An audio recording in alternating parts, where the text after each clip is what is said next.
it wrong. So yeah, that's my feeling on it. Yeah, for sure, for sure. Where FTX stuff coming up next, maybe? A little bit. Oh So shit. it's interesting, bro. It's interesting. I mean, this is weird as fuck. Let's just call a spade a spade. Oh, we just got Yeah. demonetized for this segment.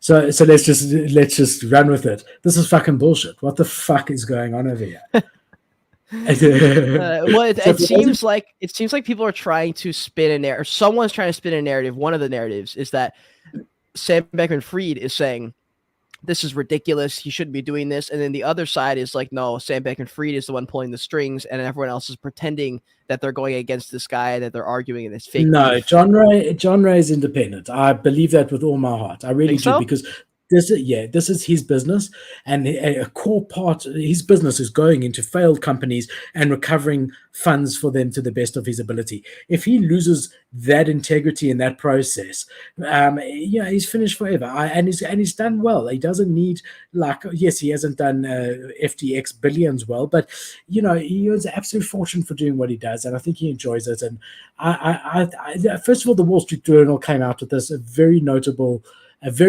thing, and then we've started to see more of it saying. But to think, for those of you that don't know, John Ray in an interview said that everything is on the table. He was asked, is it possible that they would ever reopen FTX now that they've found $5 billion of the approximate 10 billion that's owed? And he didn't say, like everyone thought, absolutely not. He said everything is on the table, meaning that maybe. Yeah.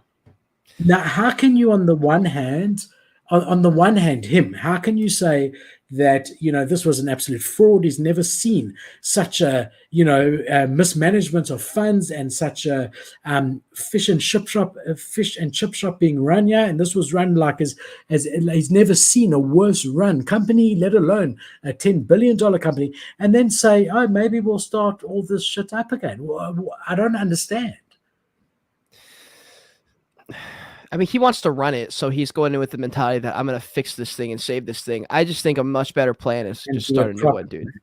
You just can't have the same name. You can't have FTX again. Like, what do you think? People are going to buy back in? He's set up a task force to explore this. Maybe he's just crossing all his T's and dotting his I's, saying, look, this might potentially be in the best interest of the creditors to restart it with the intention of making good on it. Let's explore that. We have an obligation to explore every single potential route that could potentially deliver money, as much money as possible, back to the people who are owed money. Let's open it up and investigate it. And maybe it's just been blown up. Or Sam Bankman-Fried has a big fat bag of FTT tokens, and if Sam Bankman-Fried gets a bunch of money because FTX runs back up again, Sam Bankman-Fried now has money. I'm just telling you, bro, there's a chance that SBX is behind all this. There's a chance that SBX is never going to go to prison. Also, I was going to lead into that story a little bit. Apparently, they're having security issues at his home. So you guys who've been keeping up the story, he's homebound right now. He's stuck at home with his parents. At his parents' house, yeah. Yep. And Crypto Dream, shout out Crypto Dream for sending me this article. But apparently, people are threatening him, driving him to the house, talking shit, basically saying, we're going to kill you. You're not going to make it out of here. And then driving off before security could find them. And he feels scared. That's interesting to me, bro. Maybe we'll both be wrong. What's going to happen if our bet goes out the window because he gets killed? Are we going to have to, what's going to happen? Maybe Crypto Dream has to give up 0.1 ETH. Look, I think being neurotic, even for anyone, is normal in the circumstance. You've stolen, whether allegedly stolen, billions of dollars from people, and I think there's a lot of people that want to really wring his neck.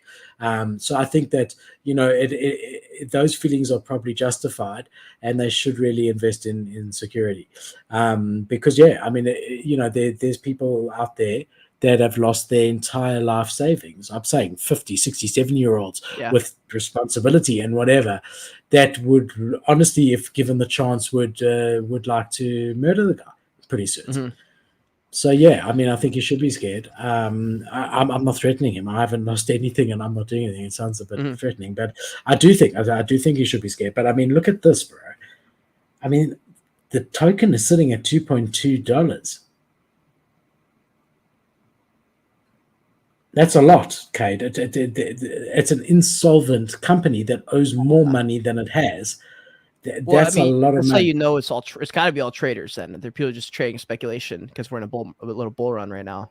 It went to 0.0. Let's just have a look at the low here. This is December. That's not even far back enough. But I mean, even there, it was 70 cents. It's not letting me go even far back enough. But it's now, yeah, $2.70, $2.80. It's incredible. Jeez. Wow, that's actually So it hit, sorry, it hit $2.70, $2.80, the high. Yeah. It's now sitting at 225. But yeah, I mean, interesting stuff.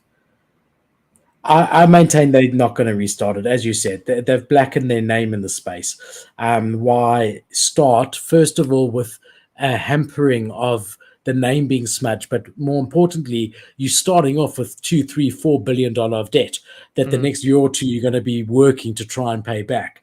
Rather, as you said, just start a new exchange. I mean, it doesn't make sense. I think he's just exploring all options so that he can say that he looked at every possible route.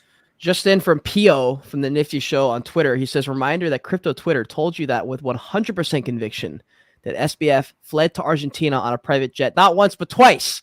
So I don't know. I guess some of this information about SBX and FTX story is starting to develop. People got their thoughts weighing in on it. What? Hold on. We've got a bet going here. If the guy flees, I owe you 0.1 ETH. What did Pio's tweets say? He's saying that remind yourself, or like, don't forget that crypto Twitter told everyone that they had basically that he had fled to Argentina on a private jet twice. What is he saying that in relation to into this news about FTX chief saying that it could restart the crypto exchange? I am gonna assume yes. Let me check out the title of their show this morning. So their show title was Genesis Files for Bankruptcy, but I'm gonna assume that they got the news article from the same place that also would have published the FTX article. So I'm gonna assume yes. Very, very interesting. Yeah.